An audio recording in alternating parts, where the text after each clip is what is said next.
All right. Hey, welcome back to the Go for CEO channel. And ladies and gentlemen, this is going to blow you away. This guy was a snowblower business. At 13, he built a snowblower business. And then, by the way, takes an eight-figure business and exits recently. Jordan's story is proof that real success is built, not bought. After scaling a DJ company in high school and later leading a technology advisory firm to massive growth, he's now transforming how businesses buy tech through AI and his company, IT Select. Featured in Forbes, FinTech TV, and International Business Times, Jordan has a blueprint for founders ready to move from chaos to clarity. And by the way, subscribe to the channel at the Go for CEO channel. So, Jordan, welcome to the channel, my friend. How are you? I'm doing good. It is a Friday. Just happy to be going in the weekend here. Halloween next week, so we're truly kicking up the gear to the holiday season now. I love it. I love it. Well, look, we were talking a little bit offline that you own several businesses and are starting to do this podcasting thing to kind of get more content out there. And it's certainly that time of business where podcasting and content and being relevant in the marketplace and showing your face and being that authentic self is really gravitating business and attracting those away from like, hey, is that an AI or not type of thing, right? So you never know who's deep faking you. But excited to kind of share. So in our community, we love to hear like, hey, what started Jordan? Like, where did he come from? Were you in corporate and then kind of learned some things and then launched your own thing, or were you always an entrepreneur as you did at age of 13 snowblowing? So take it away and give us a little bit of a feedback side. Yeah, I mean, on the note, real quick, of being like, doing content and whatnot, right? So like, I've always been super content driven. Like, if I have something meaningful to build or talk about, uh, I I lose interest fast, right? So like, I like to put my stuff out there. So I want to see and hear what I would be interested in. What's funny is though, I'm also really comfortable being uncomfortable. So every new business I've started has felt like a little bit of standing on the edge of a cliff, right? You don't totally know what's next, but you jump anyway. And that's kind of where the growth happens with any of these businesses we're talking about.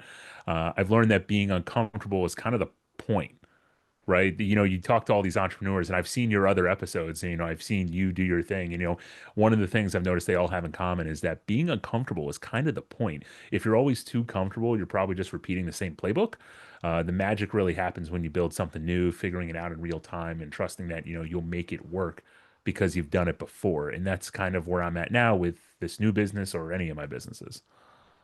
No, it's interesting, right? And there's always success leaving clues, right? So each thing that you do, either hitting your head against the wall, or pushing through and breaking down a wall that you didn't think that was possible, and now is a new level, right? So Yep. really cool stuff. So obviously, all right, let's kind of almost org chart this thing. So you're at the head, you've got this mastermind, you're always thinking of ideas.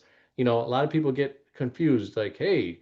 Jordan's got eight businesses. Why don't I start eight businesses? Let's slow down a second. Let's hear what Jordan actually did, right? And kind of that framework. And then obviously we can kind of go deeper on the main business that you're talking to us today. Sure. So yes, I have a lot of businesses. My dad actually likes to make fun of me. He likes to call me LLCJ, which makes cracks me up all the time.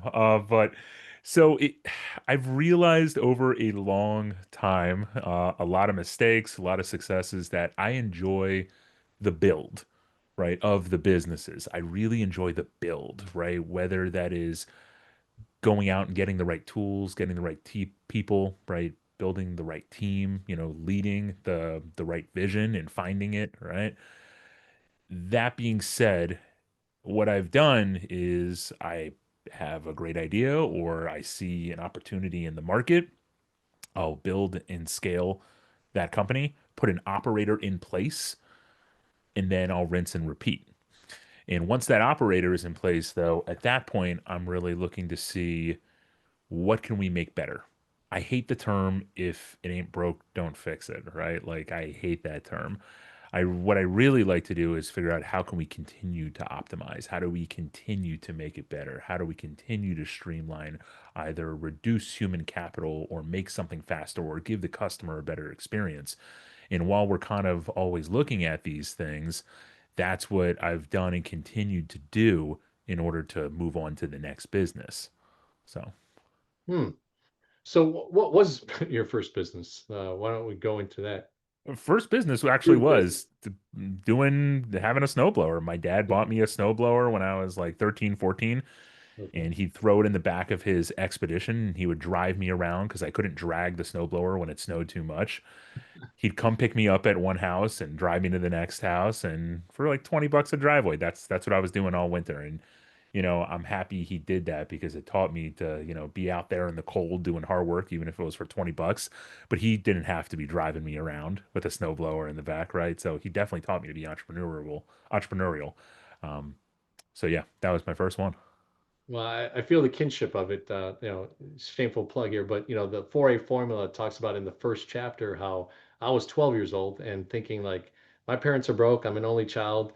I'm trying to think like I live in Bentonville, Illinois. It's, super middle to lower class, and I'm like, all right, well, how do I make? And back in my day, so I'm probably a little bit older. I didn't get 20 bucks. I got $2.40 and Go. $3.50 for shoveling snow and mowing the lawn and stuff like that. So I'm dating myself there, but it inspires you, right? Like when you have that itch, right, and you're solving opportunities for yourself to either, like for me, it was my dream. I say it in the book, like I wanted to buy my Jordans, and my mom couldn't afford $100 pair of shoes back in the '90s. So I just thought of a creative way of getting resourceful and what could I do to make that, and I would wax cars and all that type of stuff. So, but all right, so you take that snowblower experience and you see how your dad's committed to you, and you put in the hard work itself. Okay, so you get through high school. What are some of the things that you're thinking of? Are you in high school also going, okay, well, oh, I see this and I see that, and oh, that's a cool idea. What's some of the ways that you ideate to really form a business? It's really about marketplace opportunity. So, for instance, one of my earliest business, kind of in high school, kind of in college, my best friend is from Indian descent. So his older brother had a small DJ company, and Mhm. I was DJing like bar and bat mitzvahs in high school, and I was teaching myself how to do weddings and whatnot. And this is in the early 2000s. I would leave high school dances and go DJ a bar bat mitzvah or a wedding, or I would leave my own high school dance and DJ another high school's dance. Oh, wow. So, so I was hustling on the DJ side really early in the teens and early 20s. But my best friend and I, he knew the Hindi and Bollywood music, and I knew how to DJ.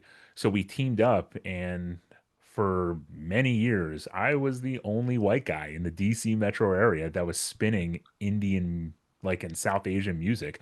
So we became the go-to for fusion weddings. I mean, we were doing like 45 to 60 fusion weddings a year, and some of these events were 3 days each. So like Memorial Day weekend, right, and the weekend before and the weekend after Memorial Day, we would do a 3-day wedding. Thursday, Friday, Saturday. The next weekend we do a Friday, Saturday, Sunday, Monday.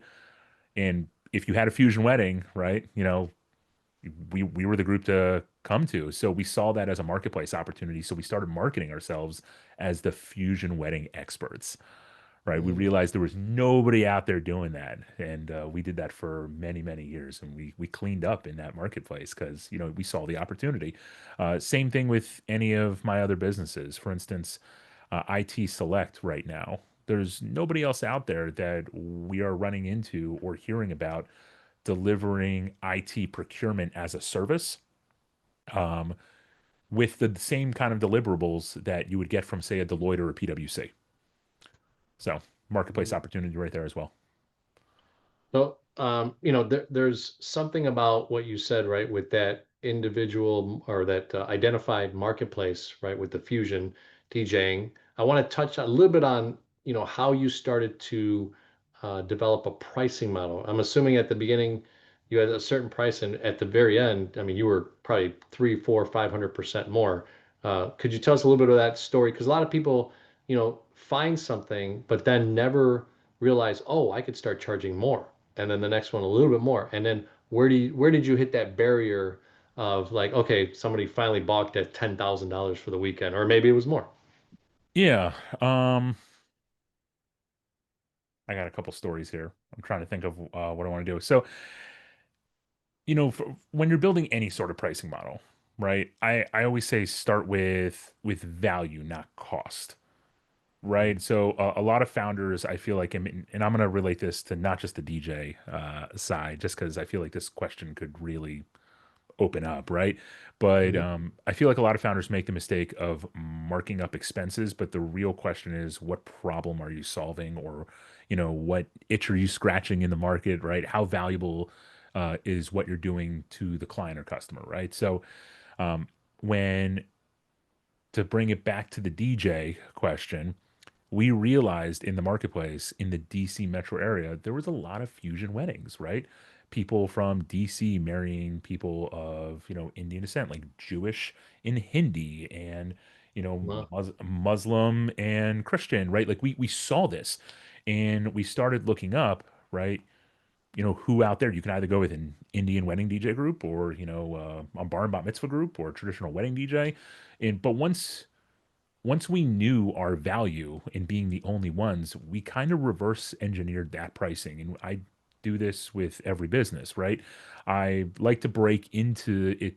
I like to break it into three parts, right? So what's the perceived value, right? Like how rare are we in doing something like this? Are we the only ones? Are we one of two? What's the actual cost to deliver it?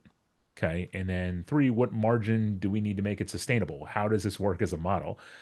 Then we test it, right? I'm not going to set any sort of pricing in stone, even after the first 5 to even 10 sales, right? I want to launch it. I want to get feedback. I want to see where people hesitate on a sales call, right? Or whether they're saying yes too quickly. That tells you a lot, right? Like human nature, if I throw out like this monster number and people start hesitating, right? On the sales call, your best salespeople are going to tell you, the pricing is alive, right? You need to refine it as you grow and as your brand earns more trust, whatever business that may be. yeah, no, it's interesting to see how people use that tool, right? To reach a certain level and threshold of what the pain could be, right, in the marketplace, and how, okay, hey, like I said earlier, was 10,000 the number, or 7,900 or whatever, right? It's interesting how that works out. So you did share, IT Select, and obviously my intro, we talked about it as well. But what an interesting business. IT, AI, technology in general is certainly such a figurehead in business, right? You have to have it, but who do you work with, and what kind of, uh, you know, I guess, like you said, procurement, and what kind of data can you get out of it from a small to medium-sized business, unless you're working with the Deloitte. So you brought up something there that you guys are doing a little bit something different at IT Select. So what is that process, and what are you doing to kind of differentiate yourself?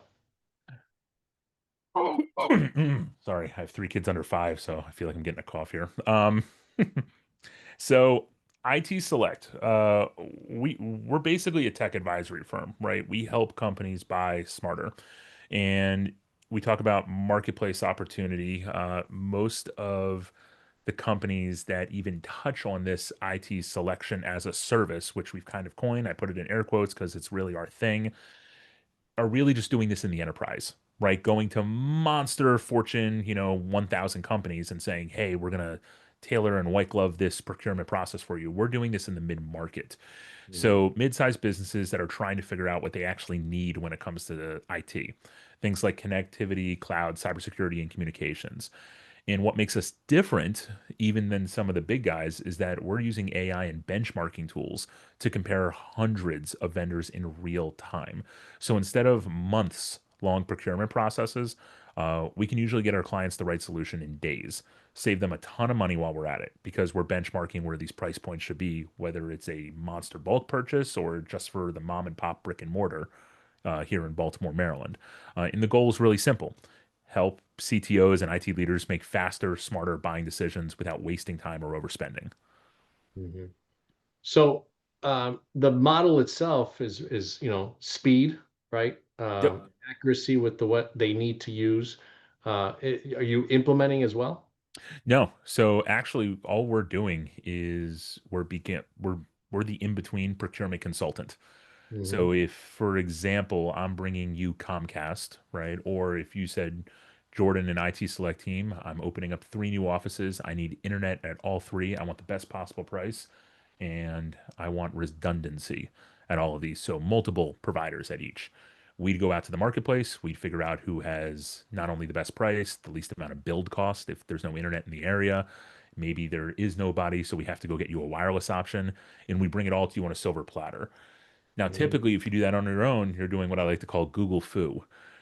And you're out there trying to figure it out and really don't know. And you're dealing with a Comcast rep overseas, and then you're dealing with a Spectrum guy over here, and then you got to deal with, a CenturyLink guy over here. So we do all that for you, and we serve it up to you, and we say, here are your options, here's your best price. And as soon as you give us the green light, we're going to go ahead and get it all for you. So yeah, I mean, what comes to mind is, I mean, it's like a one-stop shop for this specific area of your business, right? And how you bring these services into your business. Earlier today, with my commercial banking hat, I had a attorney, commercial real estate guy that is doing office space, shared office space real estate. Okay. And it's interesting because that would be a perfect fit, right? Like he goes into a building, he has, let's say, 40 spaces in this 5,000 square foot office that he's kind of partialed out. He needs to know each computer and each, router and each like internet thing, right? So I'm not smart enough to know about that stuff, but that is where my mind went. So in a sense, you created kind of a marketplace that you're saying that other IT companies are more talking cybersecurity, or they're talking like other areas, or No, they're not really. So if a company goes out, if your friend goes out and he's looking for cybersecurity, he's typically reaching out to one vendor at a time, okay. right? But now he's reached, if say he needs three or four quotes, just for comparison, Mhm. now he's dealing with three or four sales guys, three or four engineers, three or four, extra, SDRs to qualify him. Right there, that's nine people he's dealing with disparaging meetings all over his calendar. If he comes to us, he's only dealing with us. We give Mm, all of them the requirements. We are essentially the filter because he doesn't even know if he's reaching out to those cybersecurity providers if they are qualified to work with him if for the things that he needs. So we make sure all the vendors coming to your friend are qualified to talk to them within budget and have to go through us. So we're making the procurement process a lot smoother. nice. I will say over the last 5, 10 years, I've heard a ton of fractional CMO, fractional CFO, fractional, et cetera.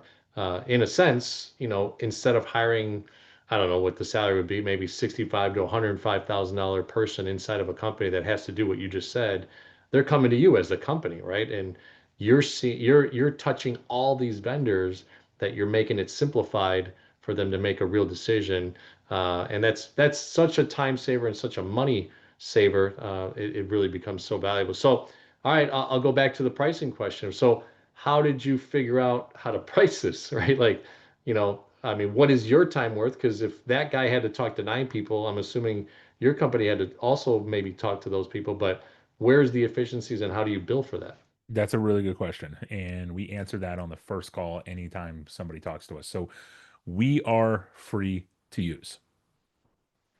Okay.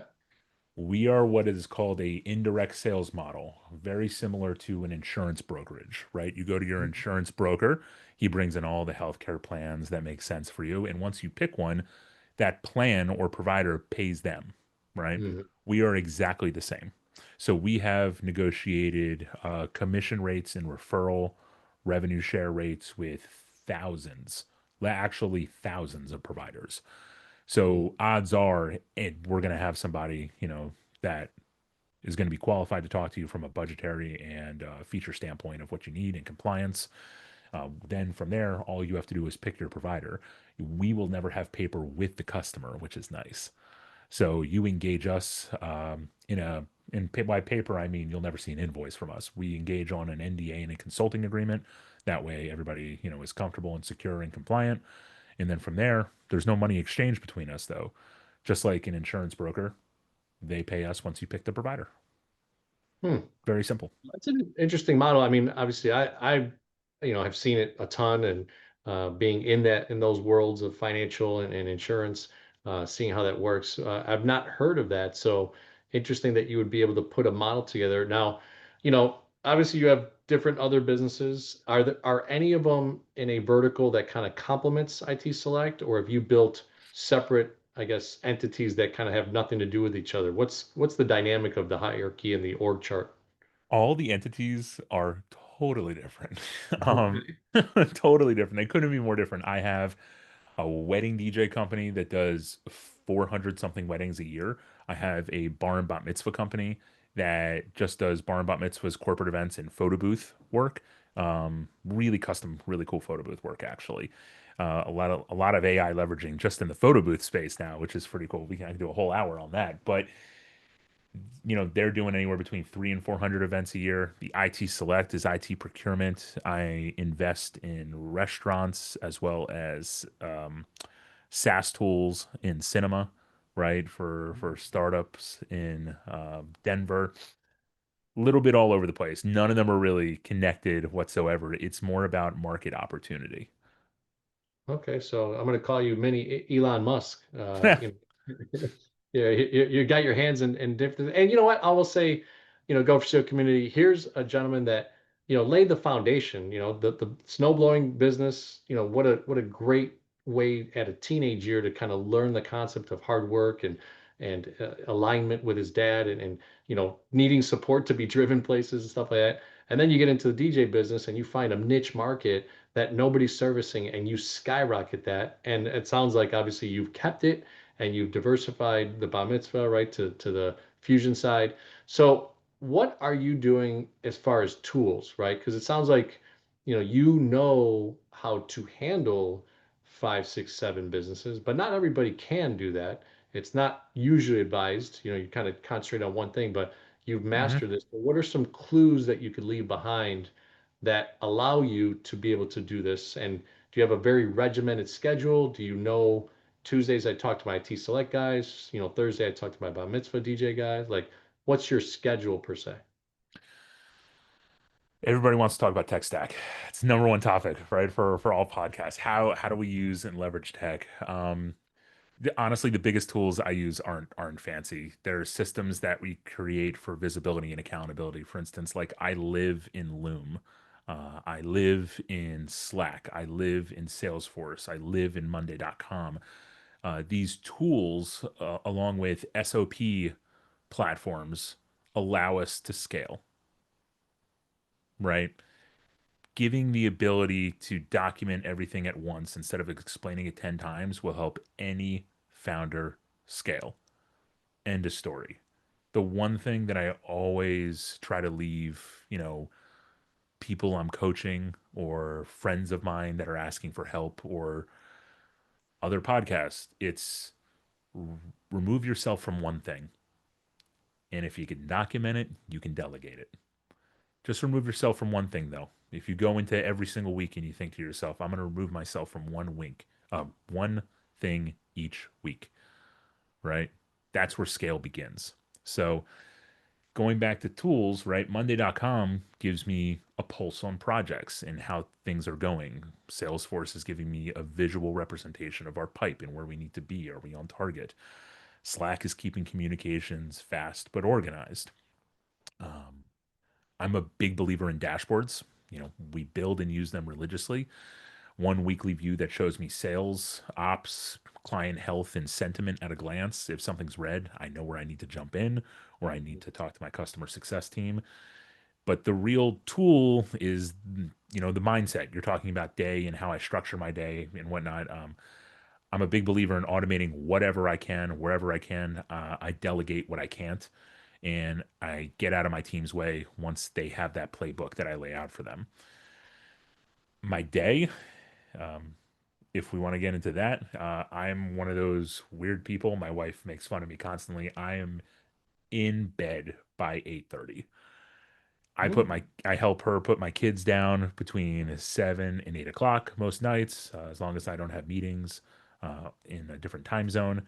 But most nights between 7 and 8 o'clock, I'm putting my kids to bed. I got three boys under five, so it is wild. I get the wrestling out, I just get it all out.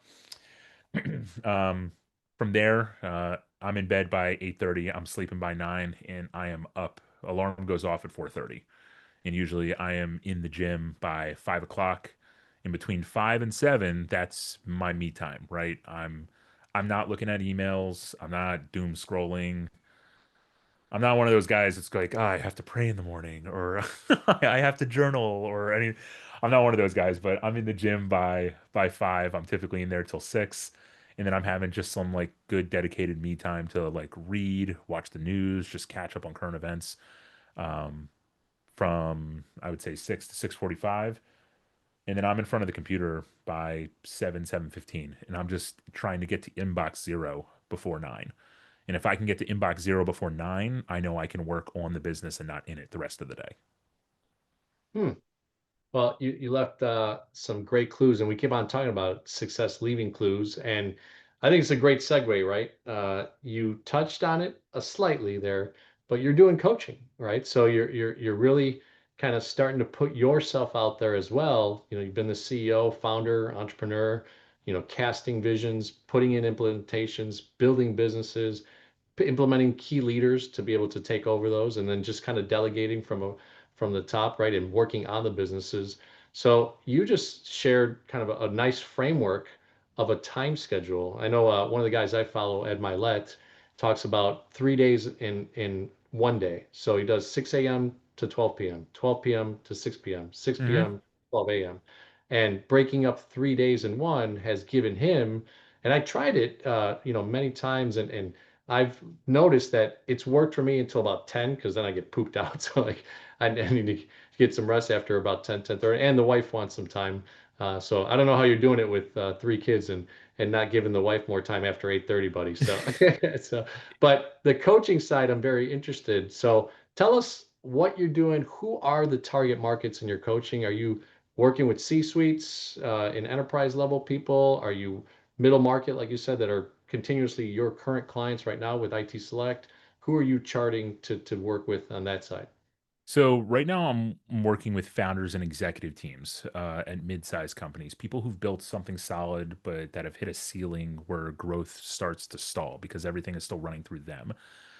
Mhm. Typically, it's just entrepreneurs in their first, I would say, 2 to 3 years in their entrepreneurial journey. They're starting to get into this groove of everything going through them, trying to pull themselves out. A lot of my clients are in that 5 to 50 million range, smart, driven operators who've outgrown the grinded out phase, so to speak. They need systems, they need people, they need structure to scale. Um, so I do that in group coaching, but I also do a few entrepreneurs. I'm really selective about it, right? Entrepreneurs one on one who are transitioning from being the doer to the leader, helping them set up their dashboards, delegate with confidence, really just put themselves in a position to work on the business and not in the business. Hmm. So take us through when was your first opportunity, right?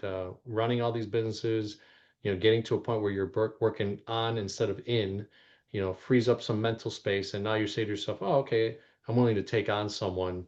Obviously, you do a lot of that probably as a leader, right, inside your businesses. But what was that point that change in your day to day where you said, okay, now I'm going to bring on an actual person I can coach at that level, basically a peer of sorts. Who was that first person? Did they approach you, or did you say to them, hey, I'm opening up this other division of my time slot and now I can offer this service?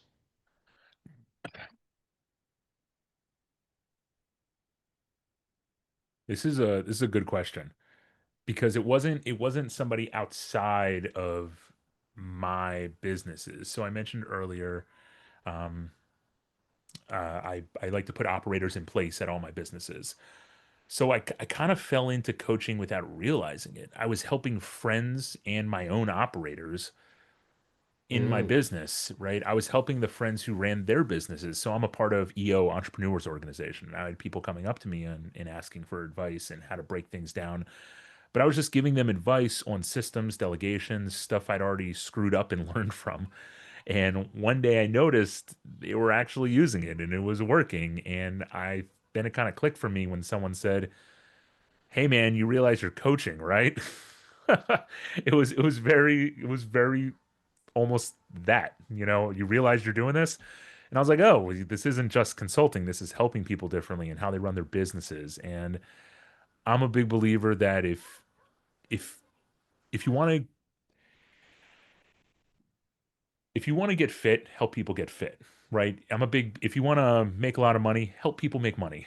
If you want to be good at public speaking, help people be better at public speaking. I think if you put your skill set out into the world, right, it's going to come back to you tenfold. And I think that's what I'm realizing right now. I'm really good at optimizing, automating, and injecting AI and, ultimately scaling. So I think my knowledge right now is in focus is just how do I put it into the world? Going into that content and making myself uncomfortable and putting myself in that uncomfortable situation. That's what I realized I was already doing. I was already coaching. So I realized I loved that part of coaching and watching someone go from totally overwhelmed to finally breathing again because their businesses aren't on fire or on their shoulders anymore. And that's when I feel like I knew I could do this as a business line and really help people. Okay. So there's been a theme in my questions, pricing, right? So, once you had this aha moment, light bulb went on. Oh, wow, I'm actually coaching within the leadership structure that you've already implemented within your businesses, and now you're doing it with an outside scenario. What is your style of pricing in that scenario? Does it go back to the same model that you've used before in every other business, or did you have to tweak some things because now it's your personal time, right? And are Hmm. you a one-to-many guy? Are you a one-on-one guy? Are you hey, let's go on retreats guy? Like what has been your style as you've started to put this thing together? So with coaching, I keep it simple. I don't price by the hour. I price it by what I think the transformation is. And I'm not going to like dive into numbers. You got to reach out if you want to talk about it. But the question I ask is, what's the value of helping a founder get out of their own way and getting 10 to 20 hours back a week, or unlock another million in revenue because they finally got out of their own way? For one-on-one coaching, because I'm going to do two separate offerings. It's going to be group coaching and then one-on-one coaching. For the one-on-one, there's going to be a monthly retainer that gives structure but keeps flexibility. For the group, it's really going to be tied to lessons and materials, and then a ton of things that I use on a daily basis to help them unlock not only more time but the ability to delegate and automate. Things like systemizing operations and rebuilding and reporting. I've found that if someone's only focused on what it costs, they're probably not ready yet, if we're Mm-hmm. being real, right? They should be looking at the transformation on what they get back.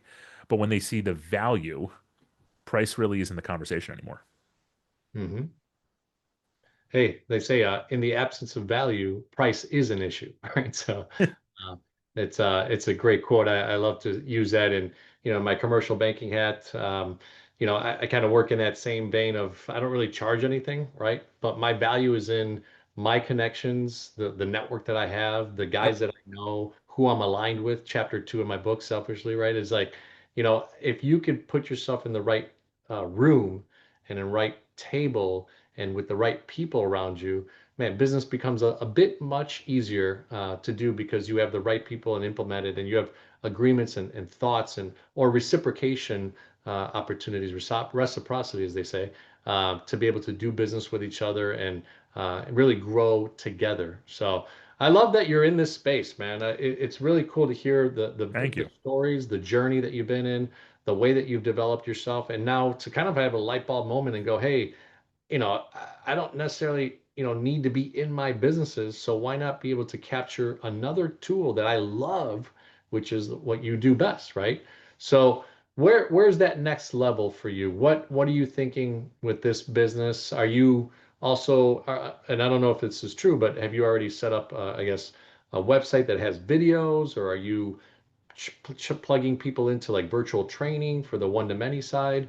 What's kind of your Good, good question. So a lot of, you talk about value earlier, and that there's people always are concerned about price if they don't see the value, right? So um, I think my real value is helping founders see the thing they can't see, the stuff that's keeping them stuck but feels normal to them. I'm sure you hear it all the time on your podcast, right? It feels normal to them. That's what they've done. But I've built, sold, scaled businesses, so I know what it's like to be buried in that day to day. I don't want to make another course for people to go to. I want to give them my time. I want to give them my knowledge. So we're actually going to be launching a website just kind of outlining like my world. Hey, Mhm. this is the entertainment space I'm in. This is the IT consulting space I'm in. This is business coaching. This is speaking. Uh, I think that a better way to do this is in coaching is in these cohorts, right? This is the thing we're going to be talking about this month. You have access to me a certain amount of time for one-on-one coaching, doing a half a day or a full day per quarter, and then once a week meetings with these individual one-on-ones. I think is going to be the way to go. I just don't want it to be another course, right? Mhm. People, I feel like if they are entrepreneurs, they're trying to do things their own way and they want influence from others, but they also want to learn how to scale. And to put them through a course without real feedback in real time, I don't think is a good use of an entrepreneur's time. I know there's a lot of people out there successfully doing it. It's just not the way I'm going to do it. I think there's a better way. So in a couple weeks, we're going to be launching in 2 weeks, actually from today. Today's October 24th. In 2 weeks from today, we're going to be launching jordansolender.com. It's going to outline all of this, and then people can reach out, and I'd love to work with them. All right. Well, you skipped to the end there, giving people how to get a hold of you. But no, I love it. It's really cool stuff, and how interesting. And as a guy that just wrote a book and became an author, is that in the plans at all? Or maybe you already have a book. I didn't read in the bio if you had a book. So is that in the plans? Do you care? Would that be something that would add value? No book in the immediate future. I've thought about putting my ideas and frameworks, pen to paper. Thought about it, possibly could be, but no immediate plans right now. No. All right, all right. So, look, we like to end our interviews with CEO, and you touched pretty much on all of them, but I really like to get nitty gritty at the end. The value proposition, as we call it. So, C is client engagement, right? Client experience. I'm sorry. So, client experience. So, when you think about all the businesses, right, and maybe they have obviously each client has a different journey in each one of those. But when it truly comes to the core, what you believe as CEO and a founder of a company, when you think about client experience, what would you say is a 30 or 60-second, loop of to share with people on this audience that what would client experience look like doing business with you or any one of your businesses? So, as far as client experience, just make sure I'm understanding. Yeah, the client experience journey. Yep. So, the client experience with me for any of my businesses, including coaching, is super hands on at first. We're literally going to map out how you spend your week. We're going to figure out what decisions only you can make in the coaching stuff. We're going to figure out where we can build systems where people around you. I said earlier, if you can document it, you can delegate it. If you don't Mm. have SOPs, we're going to put a system in place. If you don't have an EA, we're going to go get you one. Once that's in place, I'm going to help you build a rhythm, dashboards, check-ins, leadership habits so the business starts running without you constantly firefighting so you can work on the business and not in the business. If you're an entrepreneur, you didn't become an entrepreneur to just build yourself a job. So, from a client experience, super hands-on in the coaching business. In every one of my other businesses, though, there is always a lot of hand-holding and providing value for whatever they're receiving from any of the businesses, though. Yeah. Well, I mean, even, DJing or whatever it might be, that client has to really experience, okay, hey, here's what they're going to deliver. And again, as we talked about value and price, right? So, all right. So E is for engagement. Like Jordan, when people engage with you, your employees, your leadership team, your vendors, your clients, is there anything that you're doing that's different, right? Are you a retreat guy? Do you like dinners? Do you host events at your house? Like, what is it that helps people to engage with Jordan? I like to for people to get to know me. I like to get to know people. I'm very much a people person. So it usually starts with if it's a one-on-one coaching, it starts with a deep dive, get you in person. Let's figure out what makes you tick. I want you to understand me and I want to understand you. Uh, Transparently, if I need to call bullshit on something, you need to know that I know you well enough to do that. But we call it an audit phase, right? We're going to spend a couple weeks going through the process, breaking down how you work, how the business works, where time's being lost.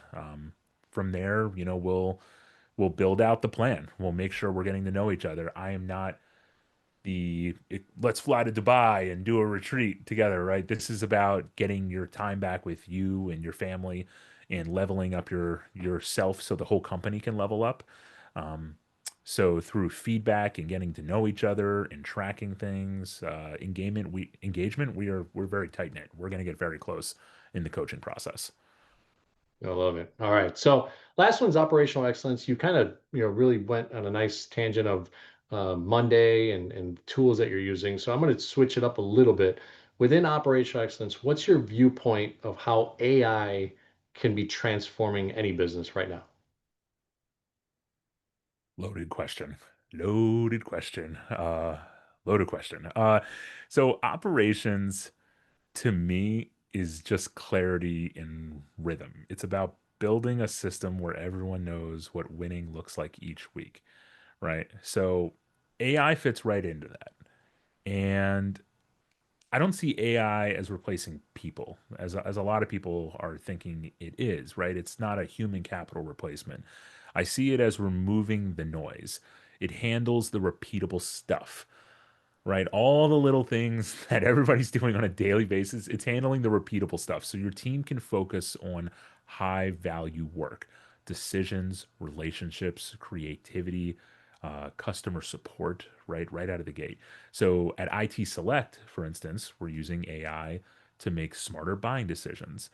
At the DJ company, we're using AI to pick up the phone and call brides and corporate event clients as soon as they submit info and get them pricing and what they need. Um, AI is not about doing more, it's about doing better. The founders who figured that out early are going to build faster, leaner, and way more resilient companies. I love it. I had a gentleman on just a couple of days ago on the podcast, and he's from England, younger guy, so definitely in the mix of it. And I'm gonna butcher the quote, but something like, "Hey, what his AI agency does is take the workflow of what you have on a daily basis and pick out 30, 45, hour and a half, 2 hours, and eliminate it. Like the AI just can take that hour and a half of your time or that 2 hours of your time of the 8 hour day and basically make it extremely more efficient than the human being. So I probably butchered it a little bit, but that's that I got out of it is like, wow, okay. Because yeah, look, I mean, and let's be honest, there's a lot of people out there, and I love Tony Robbins and all these guru guys, and they're great guys too, and they built Sure. tons of value in the marketplace. But isn't it interesting that guys are at that level, there's a little bit of fear mongering, right? Like, in my opinion, right? Like they're saying like, hey, AI is going to take over the world. And then it's funny when I talk to guys like you or guys that are friends of mine that are like IT guys for companies that are doing $100 million. My one buddy said at a party, he said, "Hey, John," he's like, "unless I feed the right information, that AI doesn't mean anything to me." Right? So, and he's an IT of 30 years, like guy inside of companies. So, and again, I'm butchering a little bit of it, but it's interesting to kind of hear, and you got to be aware of maybe a little bit of the fear mongering, like where you're spending your money, how you're spending your time, uh, Hmm. and what you're doing to learn the right tools. I'm guilty of it. I signed up for HeyGen and chat and this and that, so I'm spending Sure. probably $300 of stuff, and I'm like, oh crap, like I'm not even using it. So like I gotta scale back again and be like, okay, which one can I use the best for what I do, right, on a daily basis? So Well, I was gonna say on the topic of fear mongering, I think this cracks me up, man. So people are talking about AI like it's Skynet waking up tomorrow and taking their jobs, right? No, it's AI is not coming for your job. Someone who knows how to use AI might be, yep, right? Someone who knows how to use it. The truth is, though, AI isn't replacing people. It's replacing all the boring, repetitive BS stuff we hate doing anyway. If a tool wants to handle my inbox or clean up spreadsheets at 2 a.m., be my guest, right? Embrace that as a founder, embrace that as an employee, whatever, whatever. Just embrace that. Every time there's a new wave of tech, people panic, right? yep, When email came out, folks thought it would be It would end real communication. When the internet showed up, we thought malls were dead. Now we're just scared of a chatbot Right. that writes faster than we do. And I think instead of being scared, we should be curious, play with it, break it, figure out how to make it work for you because AI isn't taking over. It's just making it harder to hide inefficiency. Yeah, yeah, and there's going to be guys and gals that right, are early adopters and just make gajillions of dollars, right? But Yep. then that middle ground, that mass amount of people are still going to do pretty well, and like there is obviously some things from what I'm hearing, Elon's like spitting out like I don't know 30,000 robots a day or some crazy number like that. From what for the types of jobs that unfortunately, I mean, they're a little bit minuscule. So we've got to figure out as a society what we do with the people that maybe, will lose their job, but then also where can we implement them? What can we do? And all that type of stuff. So, well, Jordan, it's been a pleasure talking to you. Super successful, entrepreneur, founder, idea maker in what you do. Excited to have you on the Go for CEO channel. Can you share with people what's the best way if there's someone curious, C-suite guy, a founder, an entrepreneur right now going, hey, I'm in the middle, of my $5 to $10 million run or $10 to $25 million run, and I'm stuck. How do they get a hold of you? What's the best way? LinkedIn? What's your best channels? Instagram, TikTok, um, Facebook. It's always going to be at jordan.solender, or go to our website, jordansolinder.com. I'd love to chat with you. Thanks so much for having me on, John. Awesome, brother. Well, hey, Go for CEO channel. By the way, pick up the book, The 4A Formula, Untangle Any Challenge and Think Like a CEO. It's guys like Jordan that I interviewed and my own experiences from a 12-year-old kid to the entrepreneur that I've been and to the entrepreneur that I am right now as a commercial banker and looking at different ways that I interviewed people and the nuggets that came out of that book. Obviously, the Go for CEO channel. If you haven't subscribed to the channel, become a subscriber, become a part of the community and grow with us to have guys like Jordan on and interest and value in the marketplace. So thanks so much, Jordan. I appreciate you coming on. Thanks so much, John. Have a good one.